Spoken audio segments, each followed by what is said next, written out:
Mesdames et messieurs téléspectateurs et téléspectatrices de WOF TV, bonsoir. Nous revoici encore sur ce plateau de WOF TV depuis New York, la capitale du monde, pour une mise au point à propos des attaques contre le président élu de la République démocratique du Congo, Etienne Tshisekedi Mulumba, par le conglomérat de traîtres de la République de Kinshasa dirigé par Hippo Kanambe du Joseph Kabila, et c'est la cause des décisions de bonne gouvernance prises par son parti, l'UDPS.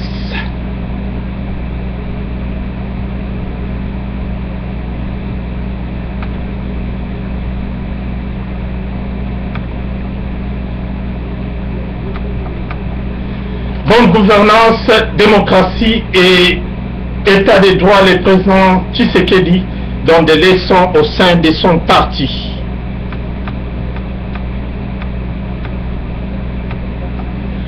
N'en déplaise aux analystes politiques fantaisistes et stipendieux et aux laudateurs abjects du pouvoir qui ne trouvent rien à redire du vol de la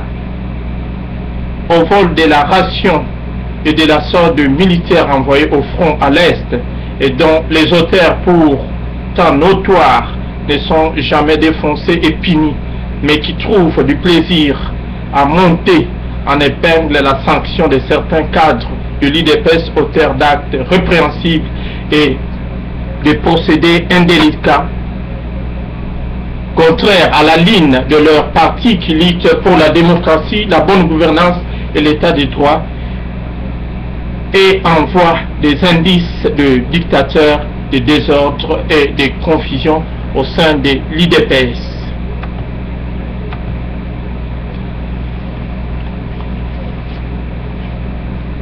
N'en déplaise aux analystes politiques fantaisistes et corrompus et aux turiféraires vénaux qui ne sont jamais scandalisés par la signature des accords secrets et immoraux avec les CNDP M23, cheval des Troie rwandais, en avant-poste au nord Kivu, et traitent leurs auteurs des patriotes nationalistes et non des traîtres dignes de potence, mais qui font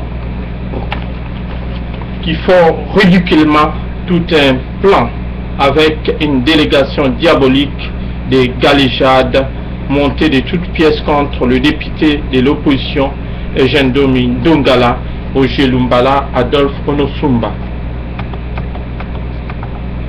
Tout cela pour détourner l'attention de l'opinion nationale de charges lourdes de complicité, de compromission et de hautes trahisons qui pèsent sur les pouvoirs. En sanctionnant avec détermination ses collaborateurs mouillés dans des indélicatesses, en l'occurrence à cause de la gestion malhonnête et cupide des fonds destinés à l'impression des cartes de membres de l'UDPS, le président Tshisekedi donne ainsi des leçons de bonne gouvernance, de démocratie et d'état de droit dans l'exercice du pouvoir au sommet de l'État. Assez de l'autre camp qui dirige les pays vaille que vaille, par défi au mépris de ces concepts symboliques de l'exercice de l'existence d'un État.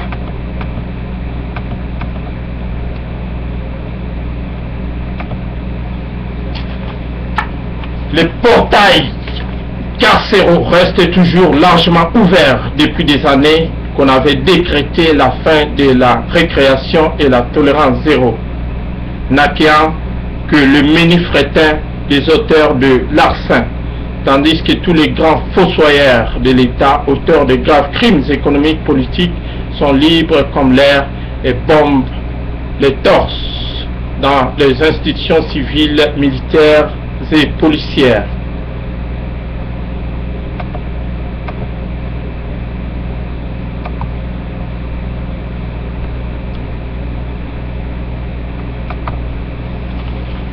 C'est cette impunité de crimes aussi graves qui montrent que l'État n'existe plus dans ces pays dont les qualificatifs de démocratie est tout simplement un slogan ironique repugnant.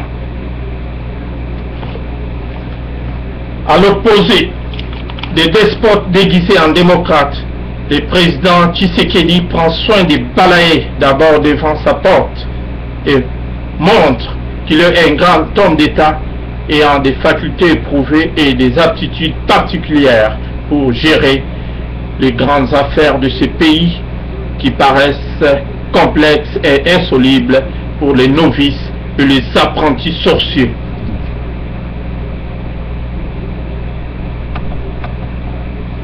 Il y a des gens devenus ridicules et ignobles que l'obscurantisme entretenu par les systèmes anachroniques amène à se vautrer dans l'inversion des valeurs morales.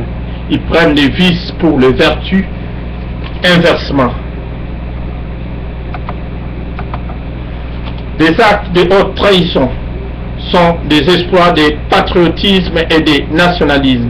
Ils sont intellectuellement aveugles, moralement malhonnêtes, spirituellement pauvres. C'est la preuve que le pays a atteint l'extrême degré de déchéance et d'humiliation.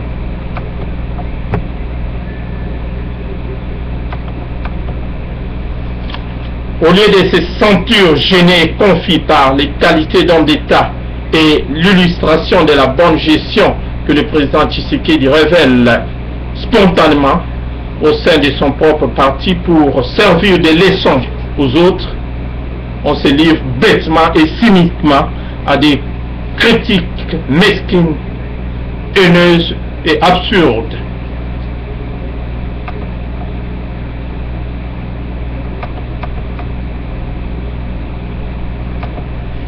L'UDPS est au bord de l'éclatement.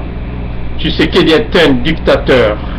On oublie qu'en dépit des apparences trompées sur lesquelles on fonde son jugement subjectif, l'UDPS est un vieux parti de lutte non violente pour la restauration de la démocratie et de l'état de droit, bien s'étiré et bien coiffé.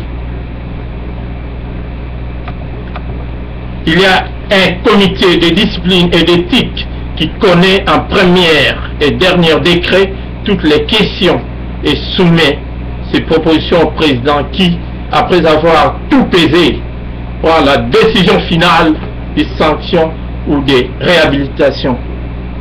Pas de valeur négative à l'UDPS. Il ne faut pas confondre la rue de Pétignas avec la ferme de Kingakati, personnifiée par une autorité morale rigide et arbitraire qui projetait sur Pétignas ce qui s'est fait à Kingakati. Y a-t-il un comité de discipline et d'éthique dans l'autre camp?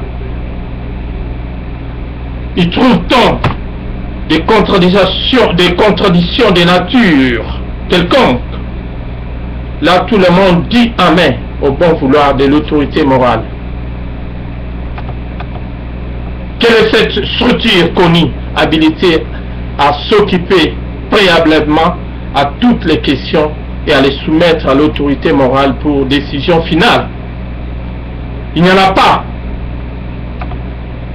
Tout s'est fait à la petite semaine et des questions prises sont des expédients sans portée, répondant seulement à des caprices et à la consolidation de la volonté de puissance par défi.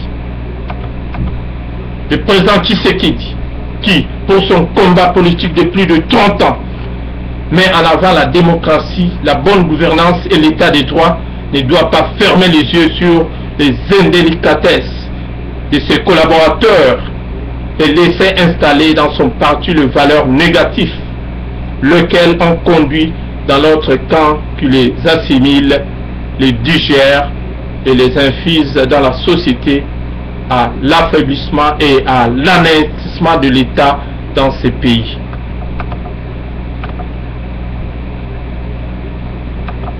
L'UDPS est un État en miniature, personnification de l'État congolais de demain, sur le président Etienne Tshisekedi, démocratiquement élu par la majorité des électeurs congolais le 28 novembre 2011 et dont la victoire a été honteusement camouflée et usurpée, parvient à recouvrer son impérium dont la lueur est en train de poindre à l'horizon.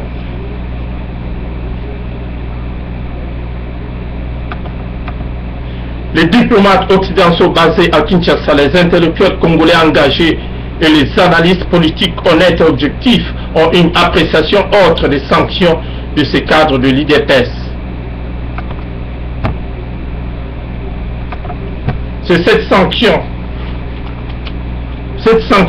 force leur admiration à l'égard du président Tshisekedi, qui leur montre à tout qu'il est aujourd'hui le seul leader politique congolais digne d'homme d'État capable de sortir ces pays de l'abîme où il s'enfonce et de les diriger convenablement à la surprise et à la satisfaction générale de tous ses compatriotes et des étrangers qui se sentent désormais complètement déboussolés et méfiants de la RDC. L'obscurantisme et la perversité d'un système dictatorial de jouisseurs encourage la pensée unique qui influe sur la psychologie des gens et les prive de l'usage de leur faculté de réfléchir librement et raisonnablement, d'où ils deviennent incapables d'exercer leur libre arbitre pour discerner les vices, les vertus, les défauts des qualités dans la société. Des collaborateurs contaminés par la gangrène. C'est ainsi que même au sein de l'UDPS, tous les cadres ne sont pas que de saints. Il y en a qui ne résistent pas à se laisser contaminer par les mœurs politiques pourries qui sont les méthodes de gestion du pays. Lorsque le président Tshisekedi sanctionne ceux de ses collaborateurs qui manifestent des symptômes de cette gangrène de l'autre camp, des critiques absurdes et haineuses proviennent justement des flatteurs de ces camps-là. Et l'on s'acharne à faire croire à l'opinion des naïfs que l'UDPS baigne dans la dictature et le modèle de démocratie se trouverait dans la majorité présidentielle du PPRD et ses alliés des fameux accords secrets signés par Kinshasa et Kigali d'une part, par Kinshasa et les CNDP M23 d'autre part, ont-ils été entérinés par le Parlement congolais pour illustrer l'acharnement de l'autre camp à la démocratie? Le limogeage de Vital Kamerhe du perchoir de l'Assemblée nationale était-il l'illustration de la démocratie dans l'autre camp? Il y a beaucoup de cas qu'on peut évoquer à l'infini, notamment la persécution organisée des opposants politiques. Le président Tshisekedi demeure l'incarnation de la démocratie et le seul bien placé pour en donner des leçons aux autres du bord des prévaricateurs.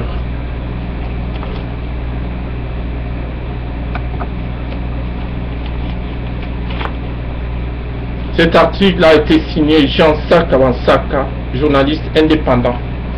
Merci et à bientôt.